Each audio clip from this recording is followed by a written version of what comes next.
The spring of *1872 came hard along the Arkansas River **, and that morning the whole town turned up as if *shame was a kind of entertainment worth paying for. Boots sank into river mud. Laughter climbed over the sound of rushing water. Folks crowded the bank, men with mean eyes and easy grins, women with tight mouths and sharper whispers, every one of them pretending they'd come to see what happened, when the truth was simpler. They'd come to watch someone get broken. And at the center of it all stood a father hauling his own daughter forward like she was a sack of feed. The girl Mara staggered at the river's edge, arms folded across herself in desperate modesty as the cold shallows licked at her ankles. She wasn't trembling from the water. She was trembling from the way the town stared, like her humiliation was a public holiday. Her hair clung wet against her face, mud streaked her legs, and her father barked bids into the morning air like he was selling a mule. "Take her," he shouted, "she ain't worth more than a crust." He shoved her into the current and the river swallowed the last of her balance. The town laughed, someone whistled, someone else spat, and the whispers, those little knives people throw when they don't want blood on their own hands, cut deeper than the cold ever could. And I, Elias Red Featherer the one telling you this, want you to understand what that riverbank really was. It wasn't a market, it wasn't justice. It was civilization with its mask slipped sideways. Among the onlookers stood a man who didn't laugh. His name was Daniel Crow broad through the shoulders, gray threaded at his temples, hat pulled low like he was trying to hide from the world's eyes. 40 years old and still untouched by a woman's hand, not because he thought himself better than anyone but because solitude had hollowed him out. Mountain winters, endless chores, a homestead that took everything and gave back only silence. Daniel watched Mara's father call numbers like a life could be counted the way you count corn. And something in Daniel set hard. Because he knew loneliness. He knew what it did to a person, how it turned days into stone and made you forget you were born for warmth. And when he looked at Mara, he saw loneliness twice over, the loneliness of a girl abandoned by her own blood and the loneliness of a whole town willing to watch it happen. A wagon stood near the road, and the wind worried at a folded wool blanket hanging from its rail. The blanket slipped free, tumbled into the mud, and the crowd didn't even bother to notice. But Daniel did. He moved. Not fast, not dramatic, just slow and certain, each step sinking deep as if he was pressing judgment into the earth. He bent, picked up the blanket, and for a moment his scarred hands shook. Not from fear. From the weight of what he was about to do. Gasps rippled through the crowd when he stepped into the water. Sunlight flashed off the wet leather of his coat. The river curled around his boots, cold and biting, but Daniel didn't flinch. He reached Mara. And with a gentleness nobody expected from a man carved by hard years, he draped the blanket around her shoulders, shielding her from those hungry stares, covering what the town had tried to turn into a spectacle. His eyes held hers, steady and plain. And in that quiet moment, the river seemed to carry away the last shred of her father's control. Silence spread across the bank like a fire nobody wanted to feed. Then Daniel's voice cut through, low, final. "She's mine." A pause. "She's my wife now." Those words hit the crowd like a slap. Even the jeering mouths went still because everyone knew Daniel Crow didn't talk much and never without meaning **. Mara looked up at him, tears bright on her lashes, yes, but behind them something else, something fragile, stubborn, alive. "Hope." Her father snarled, face red and twisted, furious at losing his bargain. The town shifted, some muttering, some sneering, some staring at Daniel like he'd declared war on the order of things. Because to claim a woman in front of the whole community, one they'd decided was ruined, wasn't just defying a cruel father. It was defying the town's gossip, the town's cruelty, the town's comfort with other people's pain. Daniel guided Mara toward the bank. She clutched the blanket tight with both fists like it was the first mercy she'd ever held. And the first chapter of their story closed not on safety, but on a question that hung heavier than mountain wind. Would the world let him keep what he just claimed? Or would defiance bring a storm fiercer than any blizzard Daniel had ever faced alone? Because shame loves company. And cruelty never stays quiet for long. The crowd roared back to life louder than before. Men slapped their thighs like it was tavern comedy. Women pulled their shawls tighter and spit words like venom. A wife, they scoffed, he calls that his wife. 40 years alone, someone laughed, no wonder he'd stoop. Mara shrank beneath the wool as if she could disappear into it. But Daniel kept a firm hand on her shoulder, guiding her with the same patient steadiness a man uses when he's calming a wild colt. No sudden moves, no fear in his touch, only certainty.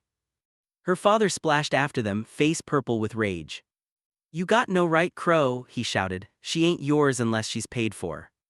The crowd surged in, hungry for conflict, circling like coyotes around wounded prey. Some demanded Daniel put Silver down. Others shouted for Mara to be stripped again just to prove she was no prize.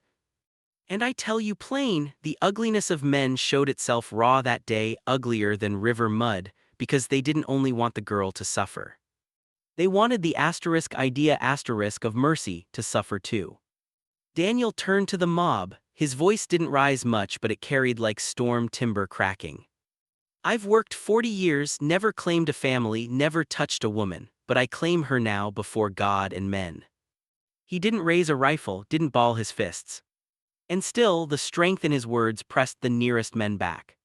Her father lunged again, spitting rage. "You're a fool, a desperate fool. She'll run from you like her mother ran from me." Myra flinched like she'd been struck. Her voice came out small, raw. "It's true, my mother ran."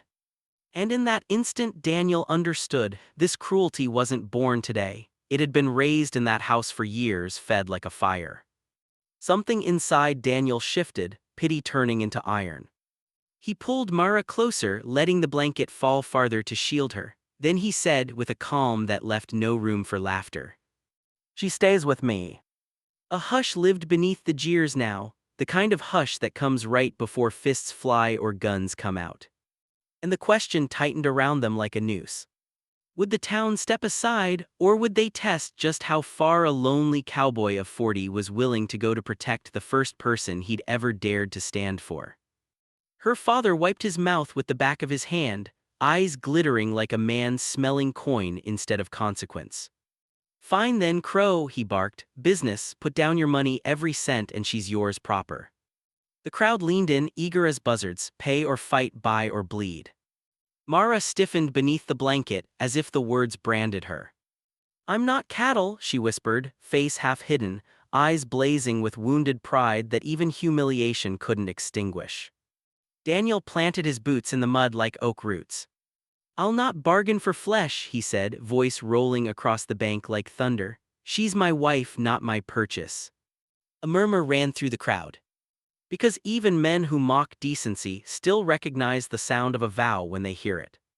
And this was where destiny bent, because once coin is refused, only two things remain to settle the matter: honor or blood. Her father's face soured. "You're too old to play noble," he sneered, dragging a rust-flecked knife from his belt, more fit for gutting fish than fighting but sharp enough to spill misery onto dirt. The crowd gasped, half begging him to stop, half egging him on. Mara clutched the blanket tighter, lips trembling. "Please don't." Daniel stepped in front of her, broad shoulders blocking the blade. His voice rang calm as a church bell. "Then strike me if you must, but you'll never touch her again." That vow hit harder than any bullet, because it wasn't bravado. It was a man finally choosing what he'd live for. For a moment her father faltered, knife wavering like shame had finally found his wrist. Then he spat. "If you won't pay," he snarled, "you'd best be ready to prove your claim. This town don't honor vows without a price." He turned to the crowd like a showman and shouted, "Who here says a vow without silver is worth less than spit?" Ugly voices answered. And the riverbank became a stage. Then a town elder pushed forward, Amos Pike merchant's belly, crooked hat, a tongue sharpened by profit. "This won't do," he declared. "A man can't claim a wife without witness, without trial, not when her own blood contests it." The people murmured agreement not because they loved fairness, but because they loved rules that could be twisted asterisk. I saw then how frontier law often wrapped itself around pride and coin, not justice. But Daniel carried justice anyway. "I'll face your trial, Amos," Daniel said, steady as mountains. "But make no mistake, she's mine already in vow, and no man here, nor silver, nor paper can strip that away." Amos nodded with sly satisfaction because he knew a trial would keep the crowd fed. "Then let it be settled here," Amos barked. "Either he pays her father or he faces a test of manhood this town will deem fit." The crowd erupted with cruel creativity. "Make him wrestle." "Hot coals." "Bring a rope."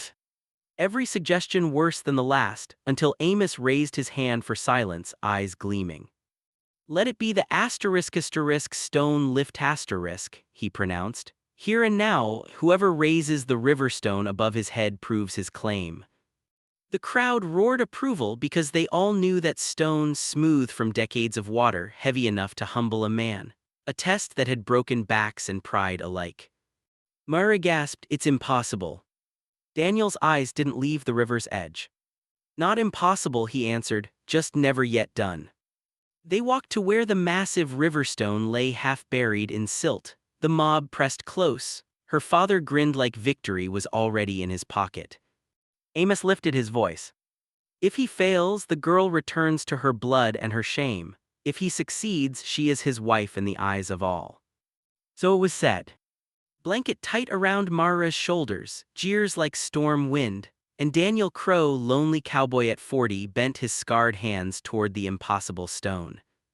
The crowd surged for a better view, boots slipping in mud, breath hanging white in the cold air. The river stone sat there slick and ancient, bigger than a man's torso, settled deep as if the earth itself had claimed it. Mara's whisper barely reached him. "Don't do this for me, you'll break yourself." Daniel glanced at her, and the faintest hint of a smile cut through the grime. "I've been broken before," he said, "just never for the right reason." Amos raised his hand. "By the weight of this stone shall truth be proven. Lift it above your head, Crow, and she's yours before God and men. Fail, and she returns." Wagers flew, laughter sharpened. Her father's knife still hung loose in his hand like he trusted the stone to do his dirty work. Daniel crouched, fingers dug into frozen mud. He found the edge, set his stance, and pulled. Veins rose in his forearms like rope, his shoulders knotted. The stone shuddered, lifted an inch. Then sank back with a thud that shook the ground. Men howled, "Too heavy, he'll split his spine." Daniel spat into the dirt and squared himself again. 40 years without a wife," he said loud enough for all to hear. "Without a home, this is nothing compared to that weight." He heaved again. The stone rose higher. Boots slipped, mud sprayed, tendons stood out in his neck like drawn lines. Mara cried softly, fear and pride twisting together, blanket shifting as she clutched it tighter. And when the cloth slipped just enough for Daniel to see the bruises left by her father's hands, something savage and clean lit inside him. Rage. Not wild rage. The kind that becomes strength. With a roar that echoed off the river cliffs, Daniel surged upward and hoisted the stone to his chest, body trembling under its impossible burden. The crowd went half mad, half in disbelief, half in awe. But Amos shouted, "Above the head, the vow demands above the head." Daniel staggered, nearly buckled. Then, with everything left in him, he thrust the river stone higher, arms locking, holding it above his head *** for 3 heartbeats. And then he dropped it back to earth. The crash thundered, mud and water sprayed. For a moment, silence took the riverbank by the throat. Then the mob exploded. "He did it. Trickery. No man does that clean." Her father cursed and shoved forward to grab Mara back, but Daniel stepped between them again, chest heaving, voice raw and steady. "You saw it, every one of you. The stone lifted, her freedom proven, my vow sealed." And the question rippled through the crowd like a tremor.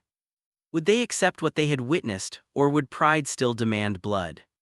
The silence held thick as choke smoke until voices split the air again, half cheering like they'd seen a miracle, half spitting denial like truth offended them. Her father's face twisted purple. "You fools," he barked. "You think a stone makes a husband, a blanket makes a bride, she's mine, bought and raised." Amos Pike lifted his hands, eager to keep the fire alive. The test was met, but the question remains, does a vow stand stronger than blood, or does blood still demand its due? Chaos tightened like wolves around a kill. Daniel stood unmoving, mud and sweat streaking his face, hand steady on Mara's shoulder. Blood that sells its own, he said, has no claim, no right to speak of kin, only chains. I won't let chains bind her again. Some cheered, others hissed, still craving violence. Her father stepped closer, knife low. Then let's see if you'll bleed for your noble words. Before he could lunge, a new voice cracked the air. An old woman with silver hair and flint eyes, cane planted like a boundary in the mud. Enough, she cried. I saw the stone lifted higher than any man has ever done. The vow is sealed. For a breath the mob faltered.